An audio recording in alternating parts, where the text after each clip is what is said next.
As a quick review to discriminant, remember the discriminant is what's underneath the radical of the quadratic formula. So that's your b squared minus 4ac portion. Okay, if b squared minus 4ac is greater than 0, which means it is positive, obviously any number greater than 0 is positive, then that means you have two real solutions. Which means whether you open up or open down, you are going to cross the x-axis twice. You're going to have two x-intercepts. Those are solutions of a quadratic. If b squared minus 4ac is less than 0, obviously any kind of number that's less than 0 is negative. So if that b squared minus 4ac comes out to be a negative, then you have two imaginary, or remember you'll hear the word complex solutions. What that means graphically, whether you open up or down, you're never going to cross the x-axis, so you won't have any x-intercepts. If b squared minus 4ac equals 0, then you have one real solution.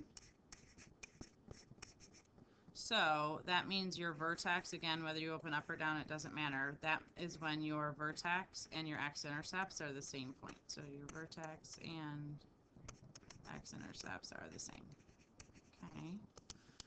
So you'll get two real solutions, two imaginary solutions, or one real solution based on your discriminant. So if you look at each of these, it says find the discriminant of each of the following. State what type of solutions a quadratic has based on the discriminant.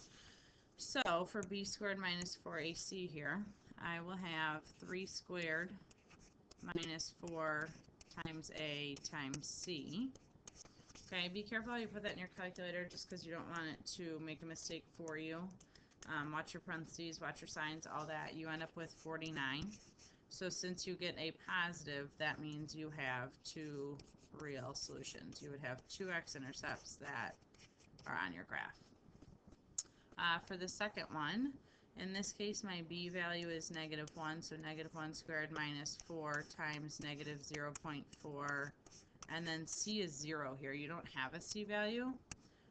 So in this case, you're just going to end up essentially doing -1 squared because this will all cancel out to 0. So you end up with a +1. So again, you have two real solutions there.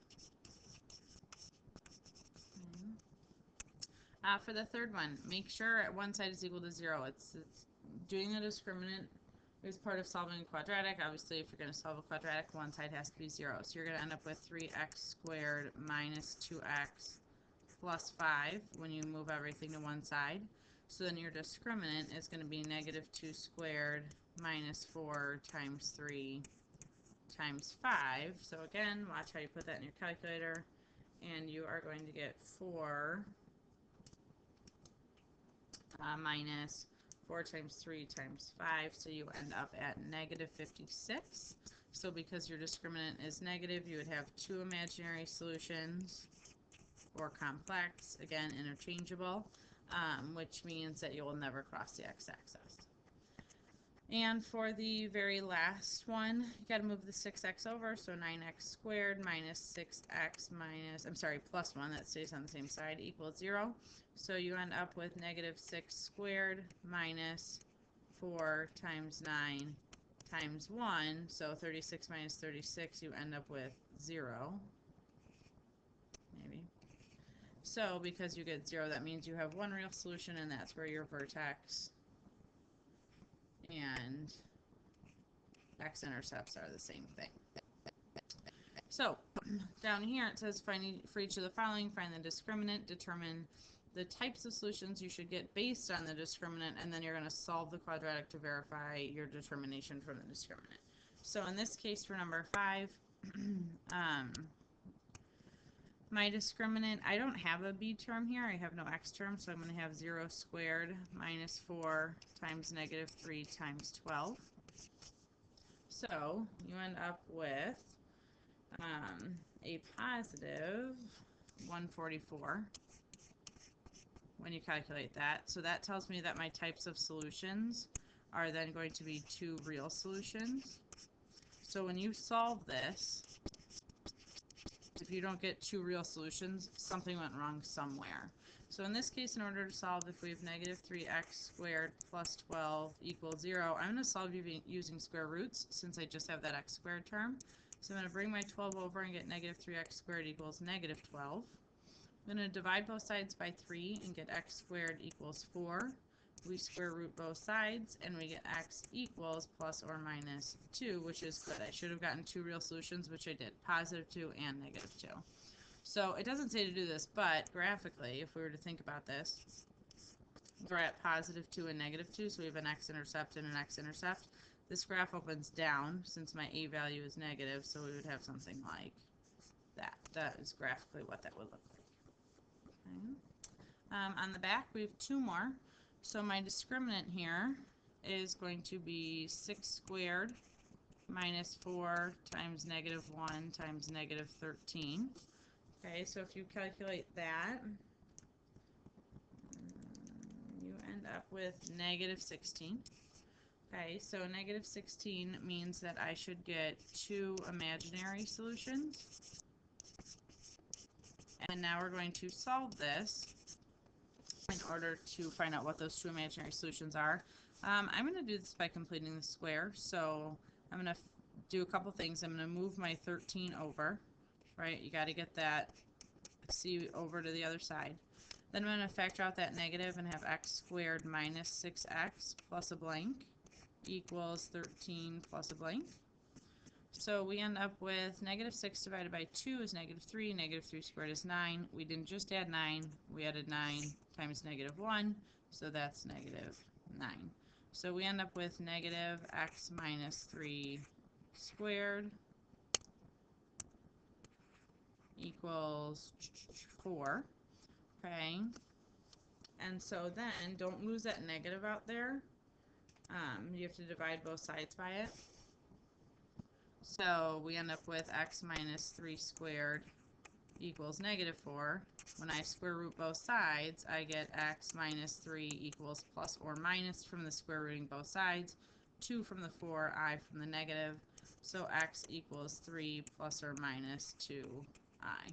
So those are your solutions. Now graphically what that means is that, there we go, I'm going to do it over here. We don't have any x-intercepts. This graph also opens down because it is negative. So I have no idea where it is. I'm not going to calculate the vertex, but it would be something like this, whether it's on the left or right side. In this case, it's just a sketch. It doesn't matter. For the last one, same thing. I need to move this over. So I'm really looking at, I'm going to add x over to the other side. So I'm really looking at 2x squared plus 8x plus 3 equals 0. So my discriminant is going to be 8 squared minus 4 times 2 times 3. So when you calculate that, you end up with 40. So because 40 is positive, you should end up with 2 real solutions. So if you go to solve that, again, you could do this by completing the square. So is it factorable? I don't think so. So we have 2 times x squared plus 4x plus a blank, whoops, there we go, equals negative 3 plus a blank. So I did all of that in one step. I brought my 3 over as well as pulling my 2 out. So 4 divided by 2 is 2, 2 squared is 4. I didn't just add 4, I really added 4 times 2, which is 8. So 2 times x plus 2 squared equals 5. So you end up with x plus 2 squared equals 5 halves when you divide both sides by 2. So square root both sides, you get x equals, or x plus 2 equals plus or minus the square root of 5 halves. So then x equals negative 2 plus or minus the square root of 5 halves. So you were supposed to get 2 real solutions, which you did. They're just not pretty. That's okay. They're going to be decimals. If you did negative 2 plus the square root of 5 halves, you would get approximately negative 0.42. And if you did negative 2 minus the square root of 5 halves, you would get approximately negative 3.58. So your graph, you'd have an x-intercept here, an x-intercept here. This graph opens up, so it would look something like that. Okay. Right, so that's just a review of discriminant. Hopefully it was nothing new for you. If you have questions, let us know.